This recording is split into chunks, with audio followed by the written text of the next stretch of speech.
Hello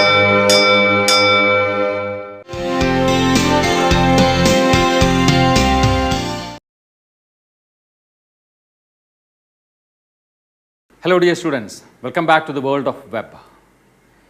കഴിഞ്ഞ ക്ലാസ്സിൽ ഫോംസിൻ്റെ ഉപയോഗത്തെക്കുറിച്ച് നമ്മൾ പറഞ്ഞു. ഫോംസ് വെബ് പേജുകളിൽ ഡിസൈൻ ചെയ്യാനായിട്ട് ഉപയോഗിക്കുന്ന ടാഗും ഒന്ന് പരിചയപ്പെട്ടു. ഓർമ്മയുണ്ടല്ലോ അല്ലേ? Form tag. ആ ഫോം ടാഗിനോടൊപ്പം നിർബന്ധമായിട്ടും ഉപയോഗിക്കേണ്ടി വരുന്ന രണ്ട് ആട്രിബ്യൂട്ട്സ് ഏതൊക്കെയാണ്? Action, method.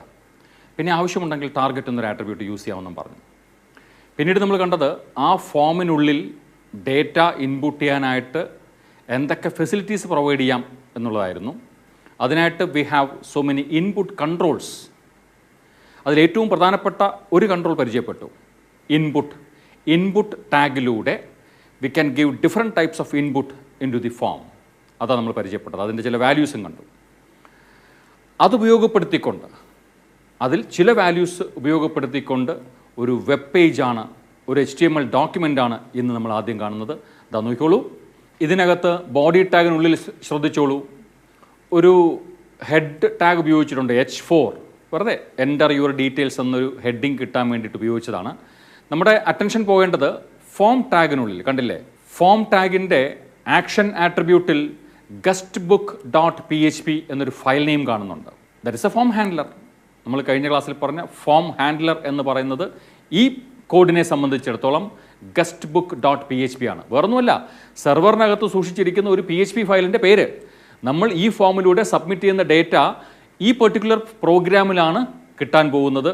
ആ പ്രോഗ്രാമാണ് ഈ ഡേറ്റയെ പിന്നീട് ഇനി എന്ത് ചെയ്യണമെന്ന് തീരുമാനിക്കുന്നത്. ഓക്കെ, പിന്നൊന്ന് കൊടുത്തു മെത്തേഡ് ഈക്വൽസ് ഗെറ്റ് അല്ലെങ്കിൽ പോസ്റ്റ് കൊടുക്കാമെന്ന് പറഞ്ഞു. അതിൻ്റെ വ്യത്യാസങ്ങൾ നമ്മൾ പിന്നീട് വളരെ വിശദമായിട്ട് കാണാം. So that's about the form tag and the corresponding attributes. പിന്നെ നോക്കിയോളൂ, ആ ഫോം ടാഗിനുള്ളിൽ എന്ന് വന്നിരിക്കുന്നത് നെയിം, ജസ്റ്റ് ഒരു ടെക്സ്റ്റ്, ഒരു ലേബൽ പോലെ. നമ്മുടെ പേഴ്സണൽ ഡീറ്റെയിൽസ് ഇൻപുട്ട് ചെയ്യാനാണല്ലോ പറഞ്ഞിരിക്കുന്നത്. അപ്പോൾ പേര് കൊടുക്കുന്നതിന് മുമ്പായിട്ട് നെയിം എന്നൊരു ലേബൽ അവിടെ കാണിക്കുന്നു. പിന്നെ അതിനടുത്ത് കാണുന്ന ആംപർസാൻഡ് NBSP, ചില റിസർവ്ഡ് ക്യാരക്ടേഴ്സ് വെബ് പേജിൽ ഡിസ്പ്ലേഡ് ആകാൻ വേണ്ടി ഉപയോഗിക്കുന്ന HTML എൻറ്റിറ്റീസ്. അതിൽപ്പെട്ട ഒന്നാണ് ആംപർസാൻഡ് NBSP. സ്പേസ് കിട്ടാൻ വേണ്ടിയിട്ട് നോൺ ബ്രേക്കിംഗ് സ്പേസ് എന്നാണല്ലോ പറയുക. വെക്കോട്ടെ. തൊട്ടടുത്ത് കാണുന്നത് ആ ബോക്സിനുള്ളിൽ ഞാൻ ഹൈലൈറ്റ് ചെയ്ത് കാണിക്കുന്നത് ഇൻപുട്ട് ടാഗിനോടൊപ്പം ടൈപ്പ് ഈക്വൽസ് ടെക്സ്റ്റ് എന്ന് കൊടുത്തിരിക്കുന്നു. കണ്ടില്ലേ? That means I need A text box. Data input ചെയ്യാനായിട്ട് കീബോർഡിലൂടെ ടൈപ്പ് ചെയ്തുകൊണ്ട് ഡേറ്റ ഇൻപുട്ട് ചെയ്യാൻ എനിക്കൊരു ടെക്സ്റ്റ് ബോക്സ് വേണമെന്നാണ് ആവശ്യപ്പെടുന്നത്. ടൈപ്പ് ഈക്വൽസ് ടെക്സ്റ്റ് എന്ന് കൊടുത്തപ്പോൾ വാല്യൂ എന്നൊരു ആട്രിബ്യൂട്ടും കൂടി കൊടുത്തിരിക്കുന്നു. അവിടെ ഫസ്റ്റ് നെയിം ഹിയർ എന്നാണ് കാണുന്നത്. അത് എന്താണെന്ന് അതിൻ്റെ ഔട്ട്പുട്ട് കാണുമ്പോൾ നിങ്ങൾ മനസ്സിലാക്കിയാൽ മതി. ഞാനിപ്പോൾ പറയുന്നില്ല. പിന്നെ രണ്ട് BR ടാഗ്, അടുത്ത ടെക്സ്റ്റ് ഒരു ലൈൻ സ്പേസിന് ശേഷം മതി എന്ന് സൂചിപ്പിക്കാൻ വേണ്ടിയിട്ട്. വീണ്ടും കാണുന്നു ഏജ് എന്നൊരു ലേബലാണ്, ഒരു ടെക്സ്റ്റാണ്. അതൊരു ലേബലായിട്ട് ആക്ട് ചെയ്യാൻ വേണ്ടിയിട്ട് കൊടുത്തു എന്നേ ഉള്ളൂ, നമ്മുടെ ഫോമിൽ ഒരു ലേബലായിട്ട് വരാൻ വേണ്ടി. വീണ്ടും കുറേ ആംപർസാൻഡ് NBSP കൊടുത്തിരിക്കുന്നു. ചില സ്പേസിങ്ങിന് വേണ്ടി ചെയ്തായിരിക്കണം തീർച്ചയായിട്ടും. മറ്റൊന്ന് നോക്കിക്കോളൂ, രണ്ടാമത്തെ ഇൻപുട്ട് ടാഗിൽ ശ്രദ്ധിക്കണം, ടൈപ്പ് കൊടുത്തിട്ടില്ല. ടൈപ്പ് പറയണ്ടേ? പലതരം ഇൻപുട്ട് ഫെസിലിറ്റീസ് ആണല്ലോ ഉള്ളത്. അപ്പോൾ ടൈപ്പ് പറഞ്ഞില്ലെങ്കിൽ ടെക്സ്റ്റ് ബോക്സ് കിട്ടുമോ, അതോ ഓപ്ഷൻ ബട്ടൺ ആയിരിക്കുമോ, ചെക്ക് ബോക്സ് ആയിരിക്കുമോ? ഒരു ധാരണ വേണ്ടേ? കുഴപ്പമില്ല, ബ്രൗസർ ബൈ ഡിഫോൾട്ടായിട്ട് എടുക്കുന്നത് ടെക്സ്റ്റ് ബോക്സ് ആണ്. നമ്മളായിട്ട് ടൈപ്പ് എന്ന ആട്രിബ്യൂട്ട് ഉപയോഗിച്ചിട്ടില്ലെങ്കിൽ അത് ടെക്സ്റ്റ് ബോക്സ് തന്നെ അവിടെ കൺസിഡർ ചെയ്തുകൊള്ളും. അപ്പോൾ ഇവിടെ ഉദ്ദേശിക്കുന്നത് രണ്ടാമത്തെ ഇൻപുട്ട് ടാഗിലൂടെ നമ്മൾ ഉദ്ദേശിക്കുന്നത് ഒരു ടെക്സ്റ്റ് ബോക്സ് തന്നെയാണ്. ആ ടെക്സ്റ്റ് ബോക്സിൻ്റെ സൈസായിട്ട് 4 എന്ന് കൊടുത്തിരിക്കുന്നു. That means 4 ക്യാരക്ടേഴ്സിന് വേണ്ടിയുള്ളതായിരിക്കണം. അവിടെ നിൽക്കട്ടെ, ആ വ്യത്യാസം കാണുമ്പോൾ മനസ്സിലാവും. മറ്റൊരു കാര്യം ശ്രദ്ധിച്ചേ, മാക്സ് ലെങ്ത് എന്നൊരു ആട്രിബ്യൂട്ട് ഉപയോഗിച്ചു.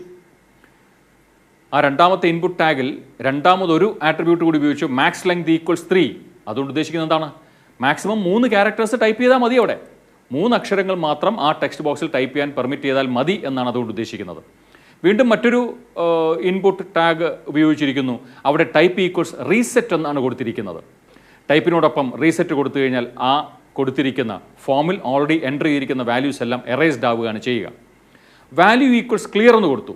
ടൈപ്പ് ഈക്വൽസ് റീസെറ്റ് എന്ന് കൊടുക്കുമ്പോൾ നമുക്ക് ക്ലിക്ക് ചെയ്യാൻ പാകത്തിൽ ഒരു ബട്ടണാണ് ഫോമിൽ ഉണ്ടാകുക.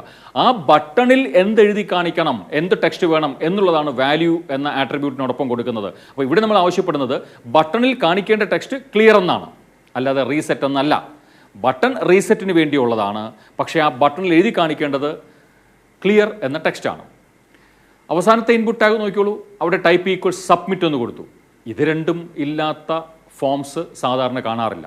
കാരണം ഫോമിൽ ഡേറ്റ എൻ്റർ ചെയ്യുന്നതിനാ, ഇത് സബ്മിറ്റ് ചെയ്യാൻ വേണ്ടിയാണല്ലോ. ഈ ഡേറ്റ സെർവർ സൈഡിൽ ഏതെങ്കിലും ഒരു പ്രോഗ്രാമിലേക്ക് ട്രാൻസ്ഫർ ചെയ്യാൻ വേണ്ടിയാണ്.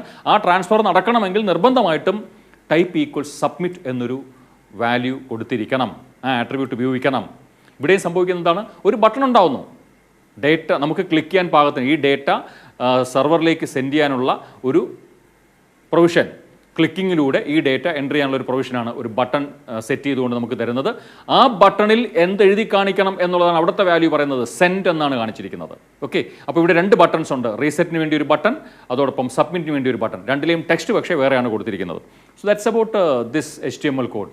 ഇതിൻ്റെ ഔട്ട്പുട്ട് നോക്കിയോളൂ. ആ ഹെഡിങ് H3 ടാഗ് ഉപയോഗിച്ച് H4 ടാഗ് ഉപയോഗിച്ച് ചെയ്ത ഹെഡിങ് എൻ്റർ യുവർ ക്യാപ്ഷൻസ് കണ്ടില്ല. ആ നെയിം എന്ന ലേബിൾ കാണുന്നു. വാല്യൂ ആട്രിബ്യൂട്ട് കൊടുത്ത് കണ്ടോ, ഫസ്റ്റ് നെയിം ഹിയർ.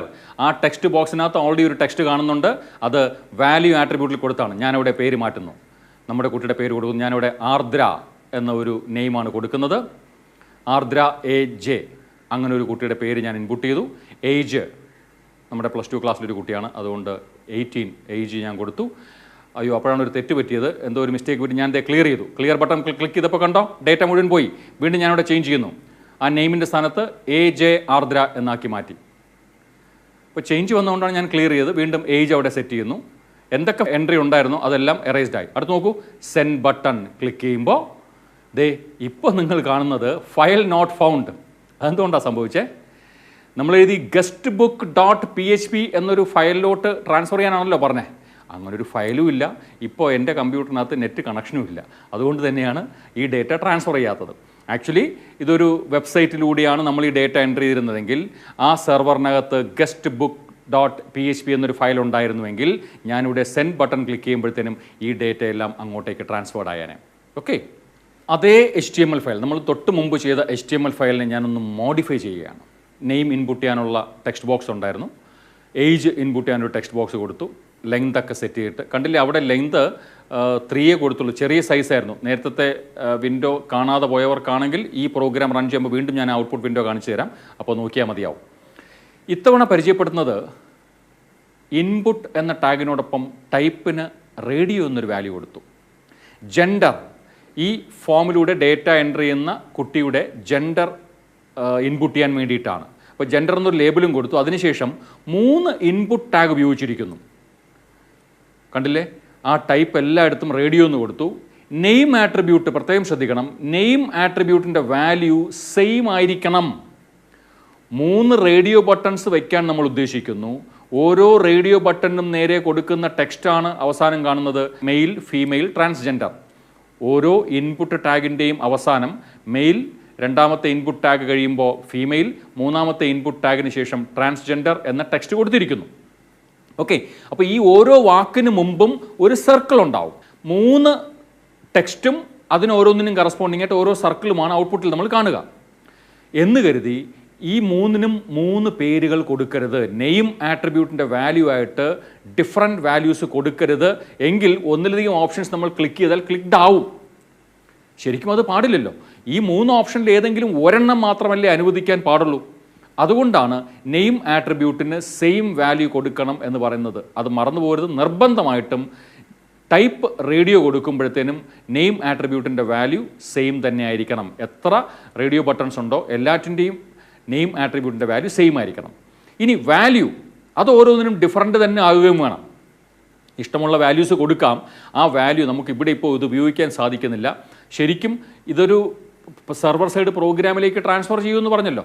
ആ സെർവർ സൈഡ് പ്രോഗ്രാമിലേക്ക് കിട്ടിക്കഴിയുമ്പോഴത്തേനും ഈ ഡേറ്റയെ പ്രോസസ്സ് ചെയ്യുന്നതിൻ്റെ ഭാഗമായിട്ട് എന്തെങ്കിലും വാലിഡേഷനൊക്കെ നടത്തേണ്ടി വരുമ്പോഴത്തേനുമാണ് ഈ പറഞ്ഞിരിക്കുന്ന വാല്യൂസ് നമുക്ക് യൂസ്ഫുൾ ആവുന്നത്. ഇപ്പോൾ അത് നമുക്കധികം മനസ്സിലാവത്തില്ല.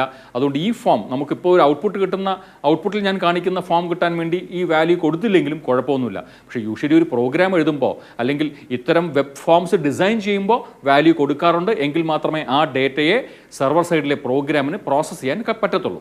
അപ്പോൾ ആ വാല്യൂസ് ഡിഫറൻറ്റ് തന്നെ ആവുകയും വേണം. ഇതിൻ്റെ ഔട്ട്പുട്ട് നോക്കാം. കണ്ടില്ലേ, ഇവിടെയും നിങ്ങൾക്ക് അതേ ഫോം തന്നെയാണ് കാണുന്നത്. പക്ഷേ ഇത്തവണ ഏറ്റവും ഒടുവിൽ കണ്ടല്ലോ, ജെൻഡർ എന്നൊരു ലേബലും അതിന് കറസ്പോണ്ടിങ് ആയിട്ട് 3 വാല്യൂസും കാണാൻ സാധിക്കുന്നുണ്ട്.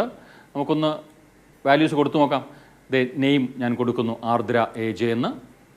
തൊട്ട് പിന്നാലെ ഏജ് 18. കണ്ടില്ലേ, ആ ടെക്സ്റ്റ് ബോക്സിൻ്റെ സൈസിന് വലിപ്പം കുറവാണ് തൊട്ട് മുകളിൽ തന്നെ അപേക്ഷിച്ച്. മെയിലിൽ ഞാൻ ക്ലിക്ക് ചെയ്തു, അയ്യോ അപ്പോൾ അബദ്ധം പറ്റിയെന്ന് മനസ്സിലായി. ഫീമെയിൽ ക്ലിക്ക് ചെയ്തു, കണ്ടില്ലേ, ഒരെണ്ണം മാത്രമേ ആക്റ്റീവ് ആവുന്നുള്ളൂ. അതിൽ 3 എണ്ണത്തിൽ ഏതെങ്കിലും ഒന്ന് ക്ലിക്ക് ചെയ്താൽ ഒന്നേ ആക്റ്റീവ് ആയുള്ളൂ. ഞാൻ ഫീമെയിൽ ക്ലിക്ക് ചെയ്യുന്നു, സെൻഡ് ബട്ടൺ കൊടുക്കുന്നു, കണ്ടില്ലേ. സോ ഈ 3 ഡേറ്റയും, അതായത് നെയിം എന്ന ടെക്സ്റ്റ് ബോക്സിൽ കൊടുത്ത ആർദ്രയും, ഏജ് എന്ന ടെക്സ്റ്റ് ബോക്സിൽ കൊടുത്ത 18 എന്ന വാല്യൂവും, ഫീമെയിൽ എന്ന വാല്യൂവും ആണ് എങ്ങോട്ടേക്ക് പോകുന്നത്, സെർവറിലേക്ക് പോകുന്നത്. റൈറ്റ്. നേരത്തെ നമ്മൾ തയ്യാറാക്കിയ HTML ഡോക്യുമെൻറ്റിൽ ചില ലൈൻസ് കൂടി ആഡ് ചെയ്തിട്ടുണ്ട്. ഓൾറെഡി നമ്മൾ ടൈപ്പിന് ടെക്സ്റ്റ് കൊടുത്തു കഴിഞ്ഞു, ടൈപ്പ് ഉപയോഗിക്കാതെ തന്നെ ചെയ്തു, ടൈപ്പ് ഈക്വൽസ് റേഡിയോയും കൊടുത്തു. ഇനി ചെയ്യാൻ പോകുന്നത് ടൈപ്പ് ഈക്വൽസ് ചെക്ക് ബോക്സ് എന്നൊരു വാല്യൂ ആണ് കൊടുത്തത്. ചെക്ക് ബോക്സിൻ്റെ ഉപയോഗം എന്താണെന്ന് ഞാൻ നേരത്തെ പറഞ്ഞു. ഇതിൻ്റെ ഔട്ട്പുട്ട് കാണുമ്പോൾ അത് കുറേ കൂടി വ്യക്തമായിട്ട് മനസ്സിലാവും. 3 ഡേറ്റയാണ് ചെക്ക് ബോക്സിൽ കൊടുത്തിരിക്കുന്നത്. ഹോബീസ് എന്ന ഒരു ലേബലിനോടൊപ്പം playing games, listening music, reading, ഇങ്ങനെ 3 ഹോബീസാണ് ഇവിടെ ലിസ്റ്റ് ചെയ്തിരിക്കുന്നത്. ഒരാൾക്ക് ഒരു ഹോബി മാത്രമേ പാടുള്ളൂ എന്നൊന്നുമില്ലല്ലോ. ഒരു സെറ്റ് ഓഫ് ഐറ്റംസിൽ ഒന്ന് മാത്രമേ സെലക്ട് ചെയ്യാൻ പാടുള്ളൂ എങ്കിൽ എന്താ ഉപയോഗിക്കേണ്ടത്, ടൈപ്പ് ഈക്വൽസ് റേഡിയോ. ഇവിടെ അങ്ങനെയല്ല, ഒന്നിലധികം ഹോബീസ് ഒരാൾക്കുണ്ടാകാം. അതുകൊണ്ട് തന്നെ ഒന്നിലധികം സെലക്ഷൻ അനുവദിക്കണം. അതുകൊണ്ടാണ് ടൈപ്പ് ഈക്വൽസ് ചെക്ക് ബോക്സ് എന്ന വാല്യൂ ഇവിടെ കൊടുത്തിരിക്കുന്നത്. റൈറ്റ്. വേറെ മാറ്റമൊന്നുമില്ല ഈ കോഡിൽ. ആ ഒരു 4 ഇൻപുട്ട് സ്റ്റേറ്റ്മെൻറ്റ്സും ഹോബീസ് എന്നൊരു ടെക്സ്റ്റും മാത്രമേ എഴുതി ചേർത്തിട്ടുള്ളൂ. ഇതിൻ്റെ ഔട്ട്പുട്ട് നമുക്ക് നോക്കാം എങ്ങനെ ഇരിക്കുന്നു. ഇതാ നോക്കിയോളൂ.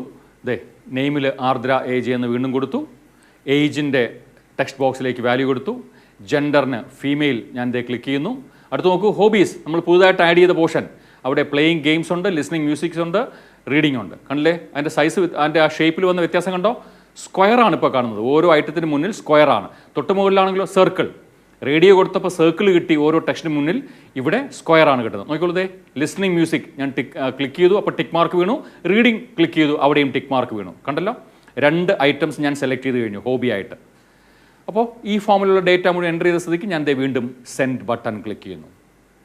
ഇപ്പോൾ എന്ത് സംഭവിക്കും, ഇപ്പോൾ ഫോമിൽ എന്തൊക്കെ ഡേറ്റ ഉണ്ടോ അതെല്ലാം ആക്ഷൻ പാർട്ടിൽ നമ്മൾ കൊടുത്തിരിക്കുന്ന ഫോം ഹാൻഡ്ലറിലേക്ക്, വെബ് സെർവറിലുള്ള പ്രോഗ്രാമിലേക്ക് ഈ ഡേറ്റ ട്രാൻസ്ഫർ ചെയ്യുന്നു. ഓക്കെ, പ്രോഗ്രാം വീണ്ടും മോഡിഫൈ ചെയ്യാൻ പോവുകയാണ്. അപ്പോൾ ഇൻപുട്ട് ടാഗ് ഉപയോഗിച്ചുകൊണ്ട് ടൈപ്പ് എന്ന ആട്രിബ്യൂട്ടിന് ഡിഫറെൻറ്റ് വാല്യൂസ് കൊടുത്തിട്ടാണ് നമ്മൾ 2-3 കോഡ് അല്ലെങ്കിൽ ഒരേ പ്രോഗ്രാമിനെ തന്നെ നമ്മളിങ്ങനെ മോഡിഫൈ ചെയ്തുകൊണ്ടേയിരുന്നത്. പുതിയൊരു ടാഗ് പരിചയപ്പെടുത്തുന്നു. ഫോം ടാഗിനുള്ളിൽ തന്നെ ഉപയോഗിക്കുന്ന മറ്റൊരു ഇൻപുട്ട് കൺട്രോളിന് വേണ്ടിയുള്ള ടാഗ്, സെലക്ട് ടാഗ് എന്നാണ് അറിയപ്പെടുക. ഇതിൻ്റെ ഉപയോഗം ഒരു ലിസ്റ്റ് ഓഫ് ഐറ്റംസ് ഡിസ്പ്ലേ ചെയ്യണം. ഒരു ലിസ്റ്റ് ഓഫ് ഐറ്റംസ് ഒരു പ്രത്യേക ബോക്സിൽ ഡിസ്പ്ലേ ചെയ്യണം. അതിൽ എനിക്ക് ആവശ്യമുള്ളതെല്ലാം സെലക്ട് ചെയ്യാൻ സാധിക്കണം. ചിലപ്പോൾ ഒരെണ്ണം മാത്രമേ സെലക്ട് ചെയ്യാൻ അനുവദിക്കത്തുള്ളൂ. ചില കേസിൽ ഒന്നിലധികം വേണമെങ്കിലും സെലക്ട് ചെയ്യാനുള്ള പ്രൊവിഷൻ വേണം. ഇങ്ങനെ 2 നീഡ് വരാറുണ്ട്. ഒരു list of items will be given in a separate box and the user will be allowed to select 1 item or more than 1 item. അങ്ങനെ 2 സിറ്റുവേഷൻസും ഉണ്ടാകാം. അതിനുപയോഗിക്കുന്ന ടാഗാണ് സെലക്ട് ടാഗ്. എന്താ എൻ്റെ പർപ്പസ് നമുക്ക് പറയാം, to provide a list of items for selection. ഇതിനോടൊപ്പം ഉപയോഗിക്കുന്ന ആട്രിബ്യൂട്ട്സ് എന്ന് പറയുന്നത് നെയിം, സൈസ്, മൾട്ടിപ്പിൾ, ഇങ്ങനെ 3 ആട്രിബ്യൂട്ട്സ് ആണ് സെലക്ട് ടാഗിനോടൊപ്പം ഉപയോഗിക്കുന്നത്. ഇതിൽ ആ കൺട്രോളിനെ ഐഡൻറ്റിഫൈ ചെയ്യാൻ വേണ്ടിയുള്ള ഒരു വാക്ക് നമ്മൾ കൊടുക്കും, ഒരു ഐഡൻറ്റിഫയർ നമ്മൾ കൊടുക്കും, ഒരു യൂസർ ഡിഫൈൻഡ് വേർഡ്. അതിനുള്ള പ്രൊവിഷനാണ് നെയിം എന്ന ആട്രിബ്യൂട്ട് നൽകുന്നത്. ഈ ലിസ്റ്റ് ബോക്സിൻ്റെ സൈസ്, അതായത് അറ്റ് എ ടൈം എത്ര ഐറ്റംസ് ആണ് ആ ബോക്സിൽ കാണിക്കേണ്ടത് എന്ന് സൂചിപ്പിക്കുവാനാണ് സൈസ് എന്നൊരു ആട്രിബ്യൂട്ട്. മൾട്ടിപ്പിൾ എന്ന ആട്രിബ്യൂട്ട് ഉപയോഗിക്കുന്നത് ഈ ലിസ്റ്റിൽ നിന്നും ഒരൈറ്റമാണോ സെലക്ഷൻ നടത്തേണ്ടത്, ഒന്നിലധികമാണോ സെലക്ഷൻ പ്രൊവൈഡ് ചെയ്യേണ്ടത്, ഒരൈറ്റം സെലക്ട് ചെയ്യാനുള്ള പെർമിഷൻ വേണമോ, ഒന്നിലധികം ഐറ്റംസ് സെലക്ട് ചെയ്യാനുള്ള പെർമിഷൻ വേണമോ എന്ന് തീരുമാനിക്കുന്നതാണ് മൾട്ടിപ്പിൾ എന്ന ആട്രിബ്യൂട്ട്. ഓക്കെ, സെലക്ട് ടാഗ് ഉപയോഗിച്ചതുകൊണ്ട് മാത്രം ഒരു ലിസ്റ്റ് ഓഫ് ഐറ്റംസ് പ്രൊവൈഡ് ചെയ്യാൻ കഴിയില്ല. വീണ്ടും സെലക്റ്റിനുള്ളിൽ, സെലക്ട് ഒരു കണ്ടെയ്നർ ടാഗാണ്, അപ്പോൾ സെലക്റ്റിനുള്ളിൽ ഈ ഓരോ ഐറ്റവും സ്പെസിഫൈ ചെയ്യാൻ, ആ ലിസ്റ്റിനകത്ത് വരുന്ന ഡിഫറെൻറ്റ് ഓപ്ഷൻസ് സ്പെസിഫൈ ചെയ്യാൻ we have another tag and that is option. Option എന്നൊരു ടാഗ് ഉണ്ട്. Okay, so it is used to specify an item in the selected list. അതിനുമുണ്ട് ചില ആട്രിബ്യൂട്ട്സ്. എന്തൊക്കെയാണ് നോക്കാം. സെലക്റ്റഡ് വാല്യൂ, ഈ ലിസ്റ്റിൽ നിന്നും നമ്മൾ സെലക്ട് ചെയ്യുന്ന ഒരു ഐറ്റത്തിന് കറസ്പോണ്ടിങ് ആയിട്ടൊരു വാല്യൂസ് നമുക്ക് സെറ്റ് ചെയ്ത് വയ്ക്കാം, ഒന്ന്. മറ്റൊന്ന് സെലക്റ്റഡ്, നിങ്ങൾ പ്രത്യേകിച്ചും ഈ HSCAP എന്ന സൈറ്റിലൂടെ ഓൺലൈനിൽ അപ്ലൈ ചെയ്യുമ്പോഴത്തേനും ഇത്തരം കൺട്രോൾസ് എല്ലാം പരിചയപ്പെട്ട് കാണും. ഫോർ എക്സാമ്പിൾ, കേരളത്തിലുള്ള വിവിധ ജില്ലകളിലെ കുട്ടികൾക്ക് എന്തോ ഒരു കോഴ്സിന് അപ്ലൈ ചെയ്യാൻ വേണ്ടിയിട്ടുള്ള അല്ലെങ്കിൽ എന്തെങ്കിലും സ്കോളർഷിപ്പ് എന്തോ ആയിക്കോട്ടെ അതിന് അപ്ലൈ ചെയ്യാൻ വേണ്ടിയുള്ള ഒരു ഫോമാണ് ഡിസൈൻ ചെയ്യുന്നതെന്ന് കരുതുക. അപ്പോൾ 14 ജില്ലകളിലെയും കുട്ടികളുണ്ടാവും. അപ്പോൾ ഒരു കുട്ടി ഏത് ജില്ലയിലാണ് താമസിക്കുന്നത് എന്ന് സ്പെസിഫൈ ചെയ്യാൻ വേണ്ടി അവിടെ ഒരു ബോക്സ് പ്രൊവൈഡ് ചെയ്യാം. ഈ ജില്ലയുടെ പേര് ടൈപ്പ് ചെയ്യാനുള്ള പ്രൊവിഷൻ കൊടുത്തും ചെയ്യാമായിരുന്നു. പക്ഷേ അതിനകത്ത് ചിലപ്പോൾ ചില മിസ്റ്റേക്സ് ഒക്കെ വരുന്നു. അറിഞ്ഞോ അറിയാതെയൊക്കെ നമ്മുടെ സ്ഥലങ്ങളുടെ സ്പെല്ലിംഗ് മിസ്റ്റേക്സ് ഉണ്ടാകാൻ സാധ്യതയുണ്ട്. അതുകൊണ്ട് തന്നെയാണ് ഇങ്ങനെയുള്ള ഫെസിലിറ്റി പ്രൊവൈഡ് ചെയ്യുന്നത്. എങ്ങനെയാണ്? The names of all the districts will be given and you can select one of them. അങ്ങനെയാണല്ലോ. ഒരു കുട്ടി 2 ജില്ലയിൽ താമസിക്കില്ലല്ലോ, താമസിക്കുന്ന ഒരു ജില്ലയിലേ ഉള്ളൂ. ഇനി അല്ലെങ്കിൽ ഒരു പക്ഷേ താമസിക്കുന്ന ഒരു ജില്ലയായിരിക്കാം, നേറ്റീവ് പ്ലേസ് വേറൊരു ജില്ലയായിരിക്കാം. അപ്പോൾ എന്ത് ഡേറ്റയാണോ കളക്ട് ചെയ്യുന്നത് അതെന്തായാലും അറ്റ് എ ടൈം ഒന്നേ ഉണ്ടാവുള്ളൂ. അപ്പോൾ അവിടെ ചെയ്യുന്നത് 1 ട്രിവാൻഡ്രം, 2 കൊല്ലം, 3 പത്തനംതിട്ട, അങ്ങനെ ഈ 14 ജില്ലകളുടെയും പേരുകൾ ഒരു ബോക്സിനകത്ത് പ്രൊവൈഡ് ചെയ്യുന്നു. എന്നിട്ട് യൂസറിന് ഒരെണ്ണം സെലക്ട് ചെയ്യാം. അങ്ങനെയുള്ള പ്രൊവിഷൻ ആകാം. ഓക്കെ. എന്നാൽ ഈ ബോക്സിൽ ആദ്യം കാണിക്കേണ്ട പേര് ഏതാണ്? ഒരു പ്രൊവിഷൻ ഇവിടെ ഉണ്ടാവും. എന്താണ്? ഈ ബോക്സിനകത്ത് സൈസ് 1 കൊടുക്കുകയാണെങ്കിൽ 14 ജില്ലകളുടെ പേരടങ്ങുന്ന ഒരു ലിസ്റ്റാണല്ലോ. ഈ 14 ജില്ലകളെയും എല്ലായ്പ്പോഴും സ്ക്രീനിൽ കാണിക്കത്തക്ക നിലയിലായിരിക്കില്ല ആ ബോക്സ് സെറ്റ് ചെയ്യുന്നത്. ഒരു ജില്ലയുടെ പേര് മാത്രം ഒക്കുപ്പൈ ചെയ്യാൻ പാകത്തിൽ ബോക്സ് നമുക്ക് സെറ്റ് ചെയ്യാം. എങ്ങനെ? സൈസിൽ. സൈസ് ഈക്വൽസ് 1 എന്ന് പറഞ്ഞാലേ ഒരു ജില്ലയുടെ പേര് മാത്രമേ കാണിക്കത്തുള്ളൂ. അത് ഏത് ജില്ലയുടെയാണ്? ഈ ലിസ്റ്റിൽ ആദ്യമുള്ള ജില്ലയുടെ പേര് കാണിക്കും. എനിക്ക് അതിലെന്തെങ്കിലും ഒരു മാറ്റം വരുത്തണം, മറ്റേതെങ്കിലും ഒരു ജില്ലയാണ് ബൈ ഡിഫോൾട്ടായിട്ട് ആ ഒരു ടെക്സ്റ്റ് ബോക്സിൽ കാണേണ്ടതെങ്കിൽ അത് സ്പെസിഫൈ ചെയ്യാൻ വേണ്ടിയാണ് സെലക്റ്റഡ് എന്ന ആട്രിബ്യൂട്ട് ഉപയോഗിക്കുന്നത്. നമ്മൾ കൊടുത്തിരിക്കുന്ന ലിസ്റ്റ് ഓഫ് ഐറ്റംസിൽ ഏത് ഐറ്റമാണ് ഒരേ ഒരു ടെക്സ്റ്റ് ബോക്സേ ഉള്ളൂ അവിടെ ഡിസ്പ്ലേ ചെയ്യിക്കേണ്ടത് എന്ന് സ്പെസിഫൈ ചെയ്യാനാണ് സെലക്റ്റഡ് എന്ന ആട്രിബ്യൂട്ട് ഉപയോഗിക്കുന്നത്. കോഡ് എഴുതുമ്പോൾ നമുക്ക് കുറച്ചുകൂടെ വ്യക്തമായിട്ട് മനസ്സിലാവും അത്. ഞാനൊരു കോഡ് പരിചയപ്പെടുത്തുന്നു. നാഷണാലിറ്റി എന്ന ഒരു ലേബലാണ് അവിടെ ഉപയോഗിച്ചിരിക്കുന്നത്. നമ്മൾ ഡിസൈൻ ചെയ്തുകൊണ്ടിരിക്കുന്ന വെബ് പേജിൻ്റെ ഡോക്യുമെൻ്റ് തന്നെയാണ് മോഡിഫൈ ചെയ്യുന്നത്. എന്താണ്? നാഷണാലിറ്റി എന്നൊരു ടെക്സ്റ്റ് കൊടുത്തു. അതിനകത്ത് കണ്ടില്ലേ, ഇപ്പം ഞാൻ മാർക്ക് ചെയ്ത് കാണിക്കുന്നത് സെലക്ട് ടാഗാണ്. സെലക്ട് ടാഗിൻ്റെ നെയിം ആട്രിബ്യൂട്ട് കൊടുത്തു, നാഷണാലിറ്റി എന്നതിനെ ഞാൻ കൊടുത്തു. സൈസ് ഈക്വൽസ് 1, ഇതാണ് ശ്രദ്ധിക്കേണ്ടത്. സൈസ് ഈക്വൽസ് 1 എന്ന് വെച്ചാൽ ഈ ലിസ്റ്റിൽ എത്ര ഐറ്റംസ് ഉണ്ടെങ്കിലും അറ്റ് എ ടൈം ഒരെണ്ണം മാത്രമേ ഫോമിൽ കാണിക്കത്തുള്ളൂ. അതിനുള്ള സ്ഥലമേ നമ്മൾ കൊടുത്തിട്ടുള്ളൂ. സൈസ് ഈക്വൽസ് 1 എന്ന് പറഞ്ഞാൽ. സൈസ് ഈക്വൽസ് 3 എന്ന് പറഞ്ഞാൽ 3 items at a time display ചെയ്യിക്കത്തക്ക രീതിയിലായിരിക്കും ആ ബോക്സ് സെറ്റ് ചെയ്ത് വെക്കുക. റൈറ്റ്? നോക്കാം. ചില ഓപ്ഷൻസ്, 4 ഓപ്ഷൻസാണ് കൊടുത്തിരിക്കുന്നത്. ഓപ്ഷനോടൊപ്പം എല്ലാം നെയിം ആട്രിബ്യൂട്ട് കൊടുക്കാവുന്നതാണ്. ഞാനിവിടെ സ്പേസ് ഒന്ന് സേവ് ചെയ്യാൻ വേണ്ടിയിട്ടാണ് വളരെ അത്യാവശ്യമുള്ള ആട്രിബ്യൂട്ട്സ് മാത്രമേ ഉപയോഗിച്ചിട്ടുള്ളൂ. വാല്യൂ ഇന്ത്യൻ, രണ്ടാമത്തേതിനകത്ത് വാല്യൂ ആയിട്ട് ബ്രിട്ടീഷ്, മൂന്നാമത്തേൻ്റെ വാല്യൂ ആയിട്ട് ജർമ്മൻ, നാലാമത്തേൻ്റെ വാല്യൂ ആയിട്ട് ശ്രീലങ്കൻ. ഇങ്ങനെ 4 നാഷണാലിറ്റീസ് അവിടെ സ്പെസിഫൈ ചെയ്തിട്ടുണ്ട്. ഈ ലിസ്റ്റിൽ ഉൾക്കൊള്ളിക്കേണ്ട ഐറ്റംസ് അത് വാല്യൂവിലല്ല കേട്ടോ പറയുന്നത്. അത് ആ ഓപ്ഷൻ ടാഗിന് ശേഷം കാണുന്നതാണ്. ഓപ്ഷൻ ടാഗിന് ശേഷം ബ്ലാക്ക് കളറിൽ കാണുന്ന ഇന്ത്യൻ, ബ്രിട്ടീഷ്, ജർമ്മൻ, ശ്രീലങ്കൻ അതൊക്കെയാണ് ആക്ച്വലി ലിസ്റ്റിനകത്തുണ്ടാവുക. അവിടെ നമ്മൾ സെലക്ട് ചെയ്യുന്ന വാല്യൂവിനെ പ്രോസസ്സ് ചെയ്യുന്നതിന് വേണ്ടി ഉപയോഗിക്കുന്നതാണ് വാല്യൂ ആട്രിബ്യൂട്ടും അതിൽ കൊടുത്തിരിക്കുന്ന വാല്യൂസും. ഫോർ എക്സാമ്പിൾ, വാല്യൂ ഞാൻ 3 അക്ഷരങ്ങൾ ഇതേ കൊടുക്കുന്നുള്ളൂ എന്ന് കരുതുക. IND, BRI രണ്ടാമത്തതിൽ, മൂന്നാമത്തേന് GER, നാലാമത്തേന് SRI. ഇത്രയും മാത്രമേ കൊടുത്തുള്ളൂവെങ്കിൽ ഇതാണോ ലിസ്റ്റ് ബോക്സിൽ കാണുക? അല്ല. ലിസ്റ്റ് ബോക്സിൽ കാണുന്നത് ആ ഓപ്ഷൻ ടാഗിന് ശേഷം നമ്മൾ ഉപയോഗിച്ചിരിക്കുന്ന വാക്കുകൾ, അതായത് ആ ബ്ലാക്ക് കളറിൽ കാണുന്ന ഇന്ത്യൻ, ബ്രിട്ടീഷ്, ജർമ്മൻ, ശ്രീലങ്കൻ അതായിരിക്കും ആ ലിസ്റ്റ് ബോക്സിൽ കാണുക. നോക്കാം ഇതിൻ്റെ ഔട്ട്പുട്ട് എങ്ങനെ ഇരിക്കും എന്നുള്ളത്. കണ്ടില്ലേ, വീണ്ടും ഫോം ഫില്ല് ചെയ്തുകൊണ്ടിരിക്കുന്നു. നെയിമിൻ്റെ സ്ഥാനത്ത് ആർദ്ര AJ എന്ന് കൊടുത്തു. ഏജ് എന്നതിന് നേരെയുള്ള ടെക്സ്റ്റ് ബോക്സിൽ 18 കൊടുത്തു. ജെൻഡറിന് നേരെയുള്ള ഓപ്ഷൻ ബട്ടണിൽ ഫീമെയിൽ ക്ലിക്ക് ചെയ്തു. ഹോബീസിൽ നേരെ ലിസണിങ്, മ്യൂസിക്കും റീഡിങ്ങും ഇതൊക്കെ നേരത്തെ ഫില്ല് ചെയ്താണ്. ഇതാണ് പുതുതായിട്ട് ഫോം ചെയ്തിരിക്കുന്ന കൺട്രോൾ. കണ്ടില്ലേ, ഇന്ത്യൻ അവിടെയാണ് ഞാൻ സെലക്റ്റഡ് കൊടുത്തിരുന്നതും. ഇന്ത്യൻ എന്നുള്ളതാണ് ആ ബോക്സിൽ കാണുന്നത്. ഇതിനെ കോംബോ ബോക്സ് എന്ന് പറയാം. ആ ആരോയിൽ ക്ലിക്ക് ചെയ്തപ്പോൾ കണ്ടോ എന്താ ലിസ്റ്റിനകത്തുണ്ടായിരുന്ന ബാക്കി ഐറ്റംസ് എല്ലാം കാണുന്നത് ഇതാണ്. ഇപ്പോൾ ഞാൻ ജർമ്മൻ എന്ന് സെലക്ട് ചെയ്തു, വീണ്ടും മാറ്റിയിട്ട് ശ്രീലങ്കൻ സെലക്ട് ചെയ്യുന്നു. അങ്ങനെ ആ ലിസ്റ്റിനകത്ത് ഇഷ്ടമുള്ള ഒരു ഐറ്റം നമുക്ക് സെലക്ട് ചെയ്യാൻ സാധിക്കും. അതിനുശേഷം സെൻഡ് ബട്ടൺ ക്ലിക്ക് ചെയ്യുമ്പോൾ these data will be send to the server. Right? Okay, മറ്റൊരു ഇൻപുട്ട് കൺട്രോൾ നമ്മൾ പരിചയപ്പെടാൻ പോകുന്നു, ടെക്സ്റ്റ് ഏരിയ. ഇതും ടെക്സ്റ്റ് ഇൻപുട്ട് ചെയ്യാൻ വേണ്ടി തന്നെയാണ്. ടൈപ്പ് ചെയ്ത് ടെക്സ്റ്റ് ഇൻപുട്ട് ചെയ്യാം. ടെക്സ്റ്റ് ബോക്സ് കണ്ടായിരുന്നു, അവിടെ അതിനൊരു വിഡ്ത്ത് ഉണ്ടല്ലേ, a certain amount of characters can be contained in that text box. അതിങ്ങനെ ടൈപ്പ് ചെയ്തുകൊണ്ടിരുന്നാൽ മതി. വളരെ ലെങ്തി ടെക്സ്റ്റ് ആണെങ്കിൽ ആ ടെക്സ്റ്റ് ഇങ്ങനെ ലെഫ്റ്റിലേക്ക് സ്ക്രോൾ ചെയ്തുകൊണ്ടിരിക്കും. നമുക്ക് ആ എക്സിസ്റ്റ് ചെയ്യുന്ന സ്പേസിനകത്ത് എത്ര ടെക്സ്റ്റ് വേണമെങ്കിലും ടൈപ്പ് ചെയ്യാം, പ്രശ്നമൊന്നുമില്ല. പക്ഷേ ഒരൊറ്റ ലൈനായിട്ട് മാത്രമേ ടൈപ്പ് ചെയ്യാൻ കഴിയത്തുള്ളൂ. ഒരൊറ്റ ലൈനായിട്ട് മാത്രമേ ആ ടെക്സ്റ്റ് നമുക്കവിടെ കൊടുക്കാൻ സാധിക്കത്തുള്ളൂ. ലെങ്ത് റെസ്ട്രിക്റ്റ് ചെയ്യാം. ലെങ്തിന് റെസ്ട്രിക്ഷൻ വേണമെങ്കിൽ എത്ര വേണോ ടൈപ്പ് ചെയ്യാം, but they will be kept in a single line. എന്നാൽ ഒന്നിലധികം ലൈൻസ് ഉപയോഗിച്ചുകൊണ്ട് എനിക്ക് ടെക്സ്റ്റ് ഇൻപുട്ട് ചെയ്യണം എന്നാണ് ആഗ്രഹമെങ്കിൽ we can make use of the form control text area. പ്രത്യേകിച്ചും അഡ്രസ്സ് പോലെയുള്ള ഡേറ്റയൊക്കെ കൊടുക്കുമ്പോൾ ഒന്നിലധികം ലൈൻസ് വരാറില്ലേ? അതുപോലെ മറ്റെപ്പോഴെങ്കിലും നമ്മുടെ പേഴ്സണൽ ഡീറ്റെയിൽസ് ഒക്കെ ഇൻപുട്ട് ചെയ്യുമ്പോൾ ഐഡൻറ്റിഫിക്കേഷൻ മാർക്സ് എന്നൊക്കെ പറയുന്നിടത്ത് 1-2 ലൈൻസ് കൊടുക്കേണ്ടി വരും. അപ്പോൾ ഒന്നിലധികം ലൈൻസ് ഇൻപുട്ട് ചെയ്യേണ്ടി വരുമ്പോൾ അതിനുപയോഗിക്കുന്ന ഒരു കൺട്രോളാണ് ടെക്സ്റ്റ് ഏരിയ. ടെക്സ്റ്റ് ഏരിയയുടെ ആട്രിബ്യൂട്ട്സ് ഒന്ന് നെയിം. എല്ലാ ഇൻപുട്ട് കൺട്രോളിനും നെയിം ആട്രിബ്യൂട്ട് ഉണ്ടാവും കേട്ടോ, അത് ഓർത്തോളം. വാല്യൂ ആട്രിബ്യൂട്ടും മിക്കവാറും എല്ലാറ്റിനും ഉണ്ടാവും. പക്ഷേ ഇവിടെ വാല്യൂ ആട്രിബ്യൂട്ട് ഇല്ല, പകരം നെയിം എന്നൊരു ആട്രിബ്യൂട്ടും ഒപ്പമുള്ളത് റോസ് ആൻഡ് കോൾസ്.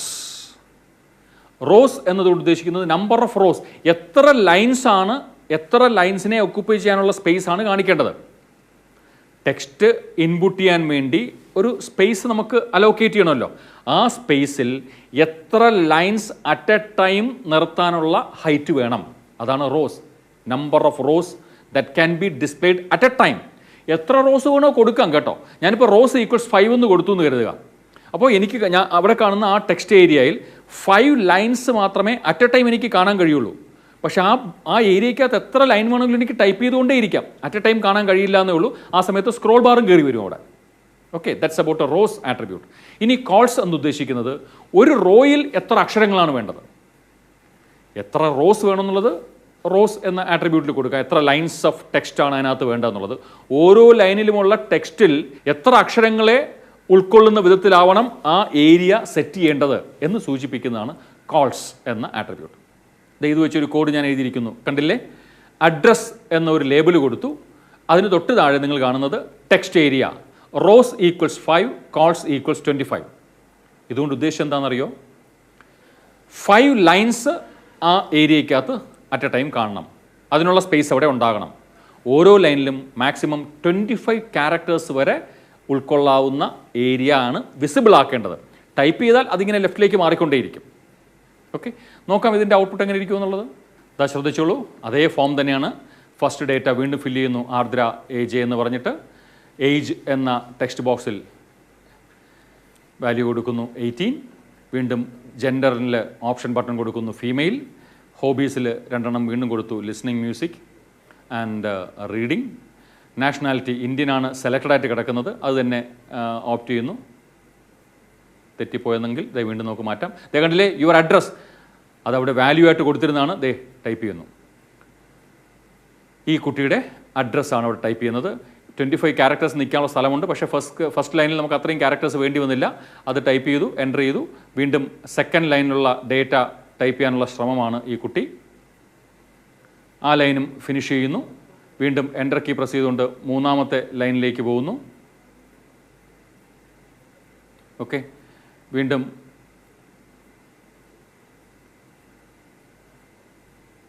നാലാമത്തെ ലൈനിലേക്കും എൻട്രി പോവുകയാണ്. ഓക്കെ, സോ ഇത്തരത്തിൽ നമുക്ക് ആ ടെക്സ്റ്റ് ഏരിയയുടെ number of lines and number of columns നമുക്ക് സെറ്റ് ചെയ്തുകൊണ്ട് ആ ടാഗും ഉപയോഗിക്കാൻ സാധിക്കും. ഓക്കെ, ഇനി നമ്മൾ കാണുന്നത് ഓൾമോസ്റ്റ് എല്ലാ കൺട്രോൾസും ആയിക്കഴിഞ്ഞു. സാധാരണ ഉപയോഗിക്കുന്ന കൺട്രോൾസ് എല്ലാം നമ്മൾ പരിചയപ്പെട്ട് കഴിഞ്ഞു. ഇതിൽ ചില കൺട്രോൾസ് റിലേറ്റഡ് കൺട്രോൾസ് ആണെങ്കിൽ അതിനെ വേണമെങ്കിൽ ഗ്രൂപ്പ് ചെയ്യാം. ഒരു ഫോമിലുള്ള റിലേറ്റഡ് ഡേറ്റ അക്സെപ്റ്റ് ചെയ്യാൻ വേണ്ടി ഉപയോഗിച്ചിരിക്കുന്ന കൺട്രോൾസിനെ ഗ്രൂപ്പ് ചെയ്യാം. അതിനുവേണ്ടി ഉപയോഗിക്കുന്ന ഒരു ടാഗാണ് ഫീൽഡ് സെറ്റ്. ഫീൽഡ് സെറ്റ് എന്ന് പറയും. By which we can group related data in the form. ഇതിൻ്റെ ആട്രിബ്യൂട്ട്സായിട്ട് പ്രത്യേകിച്ച് ഒന്നും തന്നെ ഇല്ല. പകരം ആ ഗ്രൂപ്പിന് ഒരു പേരിടാം. ഫോമിൽ തന്നെ വിസിബിൾ ആകത്തക്ക രീതിയിൽ ആ ഗ്രൂപ്പിന് ഒരു പേരിടാൻ സാധിക്കും. അതിനൊരു ഒരു ടാഗുണ്ട്, ലെജൻഡ്. അപ്പോൾ റിലേറ്റഡ് ഡേറ്റയെ ഗ്രൂപ്പ് ചെയ്യാനായിട്ട് ഫീൽഡ് സെറ്റും ആ ഗ്രൂപ്പിന് ഒരു നെയിം കൊടുക്കുവാനായിട്ട് ലെജൻഡ് എന്നൊരു ടാഗും യൂസ് ചെയ്യാൻ സാധിക്കും, ഒരു ക്യാപ്ഷൻ കൊടുക്കാൻ സാധിക്കും. ശ്രദ്ധിച്ചോളൂ, ആ മാർക്ക് ചെയ്തിരിക്കുന്ന പോർഷൻ ആ നാഷണാലിറ്റിയും അഡ്രസ്സും അതുമായി ബന്ധപ്പെട്ട ഇൻപുട്ട് കൺട്രോൾസിനെയൊക്കെ കൂടി കവർ ചെയ്തുകൊണ്ട് ഫീൽഡ് സെറ്റ് എന്ന ടാഗ് ഉപയോഗിച്ചിരിക്കുന്നു. ഫീൽഡ് സെറ്റ് എന്ന ടാഗ് ഉപയോഗിച്ചു. ആ ഫീൽഡ് സെറ്റിനുള്ളിലാണ് എന്തൊക്കെ കാണുന്നത്? ഒരു സെലക്ട് ടാഗും പിന്നെ ടെക്സ്റ്റ് ഏരിയ ടാഗും അതുമായി ബന്ധപ്പെട്ട ടെക്സ്റ്റുമൊക്കെ. അതോടൊപ്പം തന്നെ ഫീൽഡ് സെറ്റിൻ്റെ ഓപ്പണിംഗ് ടാഗിൻ്റെ തൊട്ട് താഴെ ലെജൻഡ് എന്ന ടാഗും കാണാൻ സാധിക്കുന്നുണ്ട്. റെസിഡൻഷ്യൽ ഡേറ്റ എന്നാണ് അവിടെ കൊടുത്തിരിക്കുന്ന text. That will be displayed as A caption for that field set. Okay, നമുക്ക് നോക്കാം അതിൻ്റെ ഔട്ട്പുട്ട് എന്താണെന്ന്. ഇത് കണ്ടില്ലേ, ഇത് ഞാനിവിടെ ആരോ മാർക്കിട്ട് കാണിക്കുന്നുണ്ട്, കണ്ടോ? ഫീൽഡ് സെറ്റായിട്ട് കാണുന്ന പോർഷൻ നാഷണാലിറ്റിക്ക് നേരെയുള്ള ആ കോംബോ ബോക്സും അഡ്രസ്സിന് നേരെയുള്ള ടെക്സ്റ്റ് ഏരിയയും അത് രണ്ടും കൂടി ചേർത്ത് വെച്ചുകൊണ്ട് ഒരു ബോർഡർ വന്നിട്ടുണ്ട്. ആ ബോർഡറിന് ഒരു ക്യാപ്ഷനും വന്നു, റെസിഡൻഷ്യൽ ഡേറ്റ എന്ന് പറഞ്ഞിട്ട് കാണാൻ സാധിക്കുന്നുണ്ടല്ലോ. സോ ഇതിലൂടെ ഡേറ്റ നമുക്ക് ഇൻപുട്ട് ചെയ്യാൻ സാധിക്കും. അപ്പോൾ ഇത്തരത്തിൽ ഫോമിലെ കൺട്രോൾസ് എല്ലാം സെറ്റ് ചെയ്ത് നല്ലൊരു ഫോം തയ്യാറാക്കി കഴിഞ്ഞാൽ തീർച്ചയായിട്ടും സബ്മിറ്റ് ചെയ്യണമല്ലോ. ഫോം സബ്മിഷൻ അതിനുവേണ്ടി ഉപയോഗിക്കുന്നത് നമ്മൾ ഓൾറെഡി കണ്ടു കഴിഞ്ഞു. ഇൻപുട്ട് എന്ന ടാഗിനോടൊപ്പം ടൈപ്പ് ഈക്വൽസ് സബ്മിറ്റ് എന്നും ടൈപ്പ് ഈക്വൽസ് റീസെറ്റ് എന്നും ഈ രണ്ട് സ്റ്റേറ്റ്മെൻറ്റ് നിർബന്ധമായിട്ടും എല്ലാ ഫോംസിലും ഉണ്ടാകണം. ഒന്ന് ക്ലിയർ ചെയ്യാനായിട്ട്, രണ്ടാമത്തത് സബ്മിറ്റ്. അതുണ്ടെങ്കിൽ മാത്രമേ നമുക്ക് ആ പേജിൽ അവൈലബിൾ ആകുന്ന ബട്ടണിൽ ക്ലിക്ക് ചെയ്യുവാനും അതുവഴി ആ ഫോമിൽ നമ്മൾ എൻ്റർ ചെയ്തിരിക്കുന്ന ഡേറ്റ സെർവറിലേക്ക് പാസ് ചെയ്യാനും സാധിക്കത്തുള്ളൂ. HTML-മായി ബന്ധപ്പെട്ട മിക്കവാറും എല്ലാ ടാഗുകളും നമ്മുടെ സിലബസിനകത്ത് കവർ ചെയ്യേണ്ട ടാഗുകളെല്ലാം തന്നെ നമ്മൾ കണ്ടു കഴിഞ്ഞു. HTML-ൻ്റെ പുതിയ വേർഷൻ അവൈലബിൾ ആണ്, HTML5. അതിനെക്കുറിച്ച് ചെറിയൊരു സൂചന മാത്രം നൽകാം. നിങ്ങളിപ്പോൾ എൻ്റെ ഒരു ലോഗോ കാണുന്നുണ്ടല്ലോ, HTML5-ൻ്റെ ഒരു ലോഗോ നിങ്ങൾക്കവിടെ കാണാൻ സാധിക്കുന്നുണ്ട്. ഇതുകൂടാതെ HTML5-നെ കുറിച്ച് പ്രധാനമായിട്ടും പറയേണ്ട ചില കാര്യങ്ങൾ. ഒന്ന്, it's developed jointly by W3C and WHATWG. അതെന്താണ്? W3C അറിയാമായിരിക്കും അല്ലേ, വേൾഡ് വൈഡ് വെബ് കൺസോർഷ്യം. അടുത്തതോ WHATWG, മറ്റൊന്നുമല്ല, web hypertext application technology working group. അപ്പോൾ ഇവർ രണ്ടുപേരും കൂടി ചേർന്നാണ് ഈ HTML5 ഡെവലപ്പ് ചെയ്തിരിക്കുന്നത്. എൻ്റെ മറ്റൊരു വലിയൊരു ഫീച്ചർ എന്ന് പറയുന്നത് വീഡിയോ പ്ലേ ബാക്ക് ഒക്കെ നന്നായിട്ട് ഇൻകോർപ്പറേറ്റ് ചെയ്തിട്ടുണ്ട്. അതോടൊപ്പം ഇതിനകത്ത് കോണ്ടൻറ്റ് കൊണ്ടിടണമെന്നുണ്ടെങ്കിൽ നമ്മൾ എന്താ പറയുക, ബ്രൗസ് ചെയ്ത് അല്ലെങ്കിൽ പാത്തൊന്നും ഫുൾ സ്പെസിഫൈ ചെയ്ത് കൊണ്ടുവരണമെന്നില്ല. ഡ്രാഗ് ആൻഡ് ഡ്രോപ്പ് മെക്കാനിസത്തിലൂടെ ഈ വെബ് പേജിനകത്ത് പല കണ്ടൻസും നമുക്ക് കൊണ്ടുവരാൻ സാധിക്കും. മറ്റൊന്ന്, മിക്കവാറുമുള്ള എല്ലാ ബ്രൗസേഴ്സും തന്നെ, അതുപോലെ ഇപ്പം മൊബൈൽ ഫോണിലാണ് നമ്മൾ കൂടുതലും വെബ് യൂസ് ചെയ്യുന്നത്. മൊബൈൽ ഫോണിലുള്ള ബ്രൗസേഴ്സും മറ്റ് അഡ്വാൻസ് ആയിട്ടുള്ള എല്ലാ ബ്രൗസേഴ്സും തന്നെ ഇതിൻ്റെ ഫീച്ചേഴ്സിനെല്ലാം സപ്പോർട്ട് ചെയ്യും എന്നുള്ളതാണ് ഇതിനെക്കുറിച്ച് നമുക്ക് തൽക്കാലം അറിഞ്ഞിരിക്കേണ്ടത്. ഇതിൻ്റെ ഒരു അസൈൻമെൻറ്റ് നമ്മൾ തുടങ്ങി വെച്ചിരിക്കുമായിരുന്നു. അതായത് ഈ ചാപ്റ്ററിൽ കവർ ചെയ്യുന്ന ടാഗുകളും അവയുടെ ആട്രിബ്യൂട്ട്സും ഉൾക്കൊള്ളുന്ന ഒരു ടേബിൾ അവസാന ഘട്ടത്തിലെത്തി നിൽക്കുന്നു. ഇതുവരെ ഈ ചാപ്റ്ററുമായി ബന്ധപ്പെട്ട് നമ്മളെടുത്ത ക്ലാസ്സുകളിൽ ഡിസ്കസ് ചെയ്ത എല്ലാ ടാഗുകളും ആ ടേബിളിൽ ഉണ്ട് എന്ന് ഉറപ്പാക്കണം. അത് ഫിനിഷ് ചെയ്തതിന് ശേഷം നിങ്ങളുടെ അധ്യാപകരുമായിട്ട് അത് ഷെയർ ചെയ്യുക. മറ്റൊരു കാര്യം, ഇതുവരെ നമ്മൾ കണ്ടത് അത് ചാപ്റ്റർ 4-ലാണെങ്കിലും ചാപ്റ്റർ 5-ലാണെങ്കിലും കുറേയേറെ ടാഗുകൾ കണ്ടു. ആ ടാഗ് ഉപയോഗിച്ച് എങ്ങനെ കോഡ് എഴുതാം, ആ കോഡിൻ്റെ ഔട്ട്പുട്ട് അല്ലെങ്കിൽ ആ കോഡിനെ ബ്രൗസറിൽ ഓപ്പൺ ചെയ്യുമ്പോൾ അതെങ്ങനെ വിസിബിൾ ആകും, ഇതാണ് നമ്മൾ കണ്ടത്. അത് വളരെ എളുപ്പമാണല്ലേ, ഈ കോഡ് ഇങ്ങനെ ഉപയോഗിച്ചാൽ അങ്ങനെ കാണാൻ സാധിക്കും, വളരെ എളുപ്പമായിട്ട് തോന്നും. പക്ഷേ പരീക്ഷയ്ക്ക് നമ്മളോട് ചോദിക്കുന്ന എന്താണ്, ഈ കോഡിൻ്റെ ഉപയോഗം എഴുതാനല്ല പറയുക. അഫ്കോഴ്സ് അങ്ങനെയും വന്നേക്കാം. But you will be given A web page. ഒരു വെബ് പേജ് നിങ്ങൾക്ക് തരും. ഈ പേജ് ഇങ്ങനെ കിട്ടാൻ ആവശ്യമായ കോഡ് എഴുതുക. റിവേഴ്സ് പ്രോസസ്സിലേക്കാണ് പോകേണ്ടത്. ഇപ്പോൾ നമ്മൾ കണ്ടതെല്ലാം കോഡ് ഞാൻ പരിചയപ്പെടുത്തി, ആ കോഡിൻ്റെ ഔട്ട്പുട്ട് നമ്മൾ കണ്ടു അല്ലേ. ആ കോഡിനെ ബ്രൗസറിൽ ഓപ്പൺ ചെയ്യുമ്പോൾ വെബ് പേജായിട്ട് മാറുമ്പോൾ അതെങ്ങനെ ഇരിക്കുമെന്നും കണ്ടു. പക്ഷെ നമ്മൾ പ്രാക്ടീസ് ചെയ്യേണ്ടത് എന്താണ്? ഒരു വെബ് പേജ് കണ്ടാൽ, ഒരു ഔട്ട്പുട്ട് കണ്ടാൽ അത് കിട്ടാൻ ആവശ്യമായ കോഡ് എങ്ങനെ എഴുതാം, HTML ഡോക്യുമെൻ്റ് എങ്ങനെ നിർമ്മിക്കാം എന്നുള്ളതാണ്. വളരെ ഫ്രീക്വൻ്റ് ആയിട്ട് വരാറുള്ള ചില ചോദ്യങ്ങളുണ്ട്. എസ്പെഷ്യലി ലിസ്റ്റുകൾ നിർമ്മിക്കുക, ടേബിൾ ഡിസൈൻ ചെയ്യുക, ഫ്രെയിംസ് ഡിസൈൻ ചെയ്യുക. ഈ 3 കോൺസെപ്റ്റുമായി ബന്ധപ്പെട്ട് പലപ്പോഴും HTML ഡോക്യുമെൻ്റ് നിർമ്മിക്കുവാൻ ആവശ്യപ്പെടാറുണ്ട്. അതെങ്ങനെ ഡിസൈൻ ചെയ്യാമെന്നാണ് ഇനി നമ്മൾ കാണുന്നത് അടുത്ത ക്ലാസ്സിൽ. All the best.